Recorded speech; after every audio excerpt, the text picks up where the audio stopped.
What's up, gals and pals? I'm Coach Vino. This is the Progress Bar. And ladies and gentlemen, I love rum. As a matter of fact, it is my third favorite category behind bourbon and Amaro.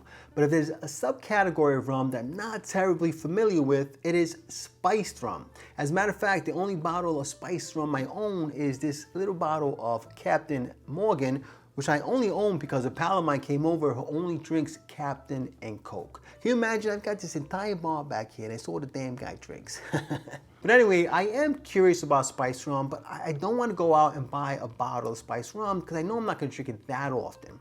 So I've been curious about making my own homemade bottle of spiced rum. And I came across a recipe recently from Martin Cate. Now, if you guys don't know who Martin Cate is, he is the owner of the Smuggler's Cove Tiki Bar, which is probably the most popular tiki bar in the country. So I said to myself, look, if anybody knows how to make a damn good spiced rum, it's gonna be a guy who knows tiki and knows rum the way he does. So I went ahead and made the recipe, and that is it right here. I have not tried it yet, but first what I'm gonna do is I'm gonna show you guys how to make it, and then after that, I'm gonna do a comparison between this and Captain Morgan, and I'm also gonna make you guys a cocktail called the Banana Hammock using my new spiced rum.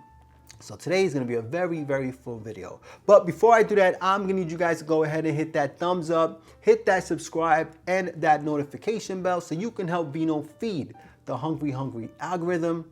And make sure you stick around because we're going to boogie down. All right, let us look at what is in the sauce for Martin Cate's homemade spiced rum. You're going to need 3 allspice berries, 3 cloves, 1 cardamon pod, 1 segment of star anise, half of a vanilla bean, half of a cinnamon stick, 1/8 a teaspoon of fresh nutmeg powder, and 1 4x1 orange peel. And you want to make sure there's no pith in the orange peel.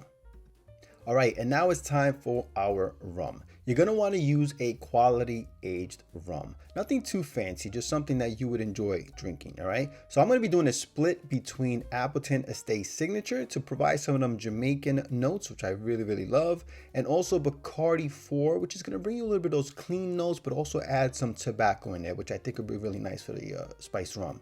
All right, so now let's go ahead and add our spices. We're going to add our 3 allspice berries, our 3 cloves, and our single cardamom pod. And now we're going to add our half of a cinnamon stick. And now let's go ahead and add our 1 portion of star anise. And now we have our 1/8 a teaspoon of freshly grated nutmeg. And now we're going to go ahead and add our 4x1 inch orange peel. Last but not least is our half of a vanilla bean. Now you're going to want to split the vanilla bean down the middle so you can access those seeds and paste that are inside of the pod. And you're going to want to put those directly inside of the bottle. That way we can extract as much of those vanilla notes as we can. And then once you're finished doing that, you put the whole pod directly into the bottle. And we are done adding our ingredients. Now we're just going to close this bad boy up and we're going to give it a good shake, just to make sure we incorporate everything, agitate it, and get ready for storage, right, folks? So you're going to store this in a dark, cool place for 72 hours, and make sure you give it a good daily shake, and we'll be ready to strain. 72 hours later. All right, folks, well, here we are, 72 hours later, and as you can see, it looks like the bottom of a murky lake in this bottle. Well, hopefully it tastes better than the bottom of a murky lake, right, folks? Fingers crossed. So let's go ahead and strain the contents of our bottle. I've got the same size bottle, I've got my nut milk bag, and I've got my funnel. Now you can use a cheesecloth or a regular old strainer. I just find that nut milk bags do the best job at straining out the finer particles. All right, so while that's going on, it's probably a good time to remind you guys, if you haven't already, to hit that thumbs up, hit that subscribe button and that notification bell. And I just got a question for you guys. What is your favorite spiced rum or your favorite spiced rum cocktail? I'd love to hear from you guys. Let me know down in the comment section. All right, now that we are done straining it, we're going to close this bottle up. And there you go, folks. Martin Cate's homemade spiced rum. All right, now stick around for a comparison with Captain Morgan. And I'm also going to make a cocktail called the Banana Hammock. All right, so now that I showed you guys how to make Martin Cate's homemade spiced rum, I'm gonna go ahead and do a comparison between his recipe and the old classic Captain Morgan recipe, okay? Now, I haven't had Captain Morgan in eons, and I haven't even tried this yet, so I'm kind of neutral here, even though I'm pretty familiar with what this tastes like, right, folks? So I'm gonna try the Captain Morgan first, which I have in my Jamaica shot glass, all right? So, I mean, right in the nose, you're getting a very vanilla-forward aroma off of the Captain Morgan here. Cheers.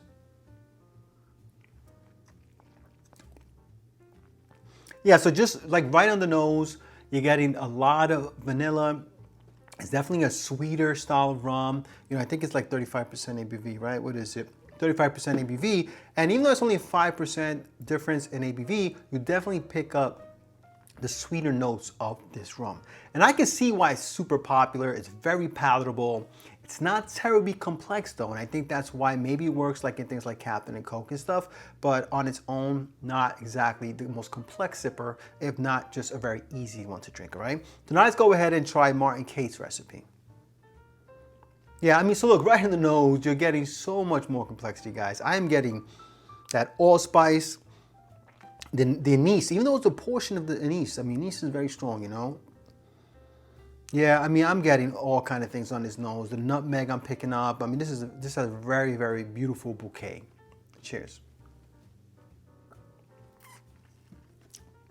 Oh my God. Yeah, guys, this is, I mean, it's black and white. It's night and day. No shade at Captain Morgan. Again, if that's your thing, absolutely enjoy it. There's no reason not to.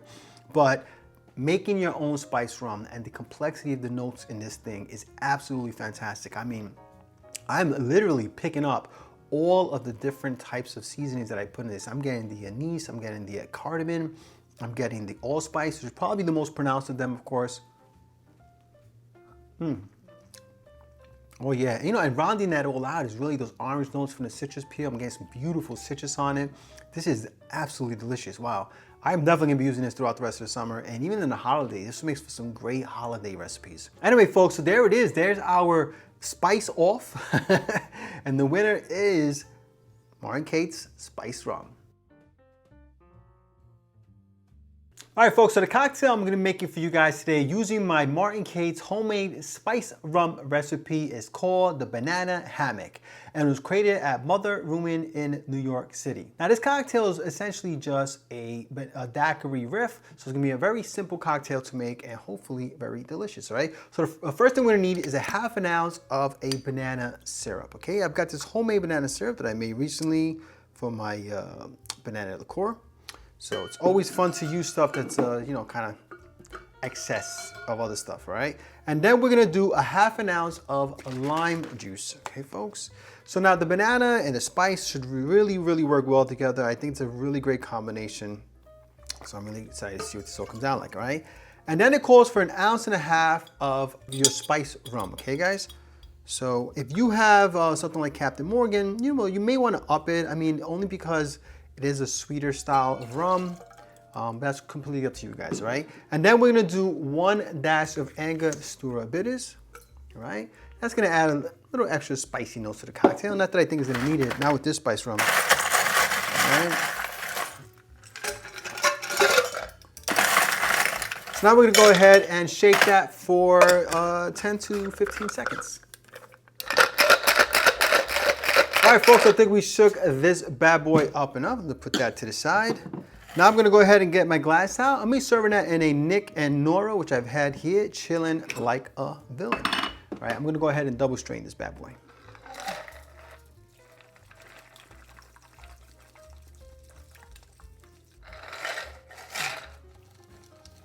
All right, folks, I think we got all we can get out of our shaker here. Put this to the side. And then I'm just gonna go ahead and garnish that with a dehydrated banana chip. You can use lime wheel, or you can use nothing at all. All right, there you go. And there we have it, folks, our banana hammock cocktail.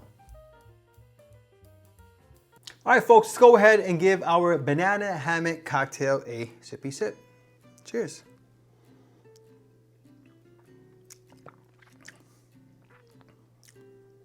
That's a nice little cocktail, guys. I mean, it is super light, super refreshing, a bit on the sweet end. I mean, maybe I would have even upped this to 2 ounces if I could, but otherwise an enjoyable little cocktail. You definitely get all of those great notes from the spiced rum. I mean, this spiced rum is so robust. It's really, really delicious, guys. Yeah, and the banana notes really help to round out the cocktail. Really delicious, super good, guys. I hope you give it a try. Well, anyway, folks, look, if you liked this video, please press like, please subscribe, and please share with your family and friends. Remember, sharing is caring, and when life gives you lemons, make yourself a cocktail. Cheers.